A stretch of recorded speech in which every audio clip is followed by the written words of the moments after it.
প্রকাণ্ড একটা মাছ যদি টানে উঠাই, মাছটা কত বছর বাঁচবে ভাই? 1 বছর বাঁচবে? 1 মাস? 1 দিন? 1 ঘন্টাও বাঁচবে না, ঠিক নাই। 1 ঘন্টাও বাঁচবে না, ঠিক নাই। মাছ যত বড় হোক, পানিবিহীন তার অস্তিত্ব টিকাইতে পারবে না। মুসলিম জাতি যত উন্নত প্রযুক্তির অধিকারী হোক না কেন, কোরআন এবং হাদিস ছাড়া তাদের অস্তিত্ব টিকাইতে পারবে না। আমার বন্ধুগণ, আমার ভাইরা, আমার বন্ধুরা, আমার এই কোরআনুল কারীম এমন কিতাব, যে কিতাবটা ইন্ডিয়ার একটা কনস্টিটিউশন, একটা গাইডলাইন আছে, সংবিধান আছে। সেই সংবিধান যদি কেউ না মানে, সংবিধান অনুপাতে চলতে হবে।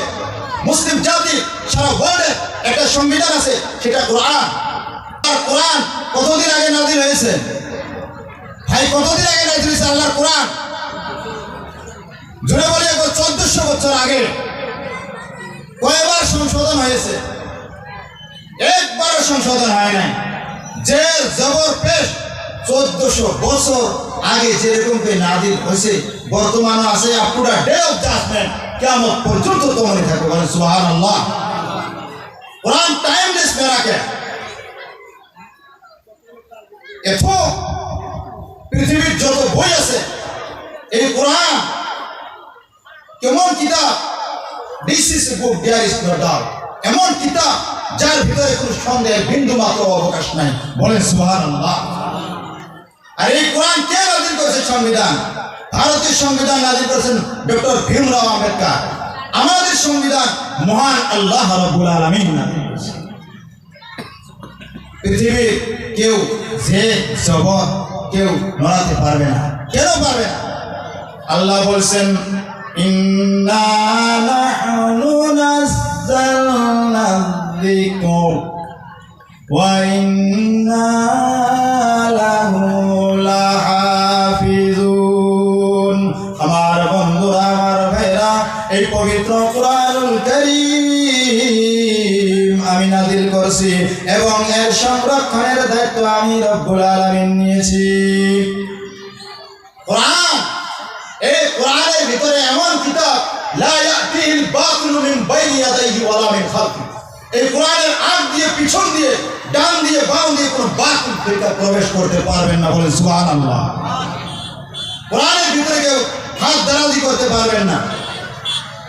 আর এই কোরআনুল কারীমে এমন কিতাব, আল্লাহ তাআলা বলেন, ওয়ালাউ তাকাওয়ালা আলাইনা বা'দাল আকাওয়িল লাখাযনা মিনহু বিল ইয়ামিন সুম্মা লাকাতা'না মিনহুল ওয়াতির। এই কোরআনুল কারীমের ভিতরে বিশ্বর মানব মণ্ডলীর এবং নবী রাসূলগণের কোনো কথা নিজে চালিয়ে দেন নাই। নবী মুহাম্মদের উপরে কোরআন নাযিল হয়েছে। মুহাম্মদ আমার নবী যদি নিজের পক্ষ থেকে, মন মস্তিষ্ক থেকে কোরআনুল কারীমের ভিতরে যদি একটা কথা চালিয়ে দিতেন, আমি আল্লাহ রাব্বুল আলামিন নবীর ডান হাতটাকে চেপে ধরতাম এবং নবীর কণ্ঠ নালীটাকে আমি ছিঁড়ে নিতাম। আমার বন্ধুগণ, আমার ভাইরা, যে নবীর উপরে কোরআন নাযিল হচ্ছে, এই কোরআনুল কারীমের পরিচয়টা আপনার আমার জানার দরকার আছে। আপনার আমার জানার দরকার আছে। এই কোরআন এমন কিতাব, আজকে এখনই তওবা করে যেতে হবে আপনাকে, আমাকে। আল্লাহ কোরআন কি বলেন? আমার বন্ধুগণ, এই জন্য সর্বপ্রথম ছেলে মেয়েদেরকে কোরআনুল কারীম তালিম দিতে হবে। আমি কোরআনুল কারীমকে জিজ্ঞাসা করব, কোরআনুল কারীম উত্তর দিবে। আমি জিজ্ঞাসা করি, কোরআনুল কারীম তুমি বলো তো দেখি তোমার নামটা কি? কোরআনুল কারীম বলে, বাল হুয়া কুরআনুম মাজিদ। শোনো শোনো, আমার নামটা হচ্ছে কোরআন মজিদ। আবার বুঝলাম, ও কোরআন, বুঝলাম তোমার নামটা কোরআন মজিদ। তোমার বাড়ি কই ছিল? তুমি কোন জায়গায় ছিলে? কোরআনুল কারীম জবাব দেয়, শোনো শোনো, আমার বাড়ি কই ছিল? ফি লাউহিম মাহফুজ। আমার বাড়ি ছিল আল্লাহর জান্নাতে, ওই লাউহে মাহফুজের একটি ফলকে আমি সংরক্ষিত ছিলাম। আবার প্রশ্ন চলে আসলো, কুরআন তুমি বলো তো দেখি, ওই জান্নাতে থেকে তোমাকে কে নিয়ে আসছে? তুমি কার ইনভাইটে এসেছো? কুরআনুল কারীম বলে, শোনো শোনো, আমাকে কে নিয়ে আসছেন? ওয়া নাযালা বিহির রূহুল আমিন। আমি নিজে আসি নাই, আমাকে জিবরাইলের মারিফতে জমিনে নিয়ে আসছে। আমার বন্ধুগণ, আমার ভাইরা, আবার প্রশ্ন চলে আসে, কোরআনের দিকে প্রশ্ন করব। ও কোরআন তুমি বলো তো দেখি, মুহররম, সফর, রবিউল আউয়াল, রবিউল আখির, জামাদিউল আউয়াল, জামাদিউল আখির, রজব, শাবান, রমজান, 12টা মাসের ভিতরে তুমি কোন মাসে নাজিল হয়েছো? আল্লাহর কোরআন সুন্দর করে জবাব দেয়, শাহরু রমাদান আল্লাযী উনজিলা ফীহিল কুরআন হুদাল লিন-নাসি ওয়া বাইনাতিন মিনাল হুদা।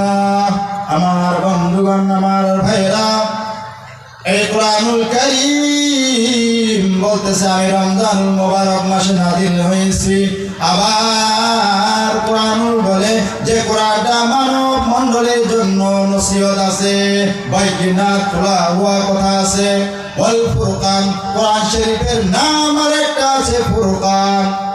কোরআনের নাম বহুত আছে বন্ধুগণ আমার, হুদা, ফুরকান, বাইয়িনাত। ফুরকান বলা হয় আল ফারকু বাইনাল হাক্কি ওয়াল বাতিল, it differential between right and wrong. কোরআন এমন কিতাব, সত্য মিথ্যার মাঝে পার্থক্য সূচিত একটা কিতাব। বলে সুবহানাল্লাহ। সত্য মিথ্যার মাঝে পার্থক্য করে দেয়। আবার প্রশ্ন চলে আসলো, কুরআনুল কারীম তুমি বলো তো দেখি, ওই রমজানুল মুবারক মাসে রাত্র আছে, দিনেও আছে, তুমি রাতের বেলা এসেছো না দিনের বেলা এসেছো? কুরআনুল কারীম জবাব দেয়, ইন্না আনজালনাহু ফি লাইলাতিল কদর। জানেন সবাই ভাই? জানেন? পড়ে রাখো সবাই। ইন্না আনজালনাহু ফি লাইলাতিল কদর। লাইলাতুল কদর রাত্রে কুরআনুল কারীমকে আল্লাহ তাআলা নাযিল করেছেন। এই কুরআন আল্লাহ তাআলা আবার জিজ্ঞাসা আছে। কোরআন এমন কিতাব, সমস্ত প্রশ্নের জবাব কোরআনে দিয়ে দেয়। বলেন সুবহানাল্লাহ। এই কোরআন আসমানে কেন নাযিল হয় নাই? জমিনে কেন নাযিল হয় নাই? পাহাড়ে কেন নাযিল হয় নাই? আল্লাহ তাআলা বলেন, কোরআন বলতেছেন, শোনো শোনো, ইন্না আরাদনাল আমানাতা আলাস সামাওয়াতি ওয়াল আরদি ওয়াল জিবাল ফাআবাইনা আন ইয়াহমিলনাহা ওয়া আশফাকনা মিনহা ওয়া হামালাহাল ইনসান। আমার বন্ধুগণ, আমার ভাইরা, আসমানের কাছেও আল্লাহ তাআলা ওই কোরআন নাযিল করার জন্য বলেছিল। আসমান, জমিন এবং পাহাড়গুলা সব ইনকার করেছে, কোরআনকে উঠাইতে পারেননি। এই কোরআনুল কারীমকে মানব জাতি উঠাইছে। আমার বন্ধুগণ, আমার ভাইরা, কোরআনুল কারীম এত ফজিলতের কিতাব রে বন্ধু। আল্লাহর নবী বলেন, মান কারাআল কুরআন, যে ব্যক্তি কুরআনুল কারীম পড়ে এবং আমল করে, কিয়ামতের দিন ওই পড়নেওয়ালা ব্যক্তির বাবা মাকে নূরের টুপি পরিধান করে দেওয়া হবে। কোরআন যে ব্যক্তি পড়বে, আমল করবে, তার বাবা মাকে কি দেওয়া হবে? নূরের টুপি পরিধান করে দেওয়া হবে। হাদিসের ভিতরে আছে জান্নাতের থেকে পোশাক দেওয়া হবে। কোরআন পড়নেওয়ালা এত দাম, আর এই কোরআনের এত দাম, কেউ যদি কোরআন এই নামটা বলে 40টা নেকি আমল নামায় লেখা হয়, বলে সুবহানাল্লাহ।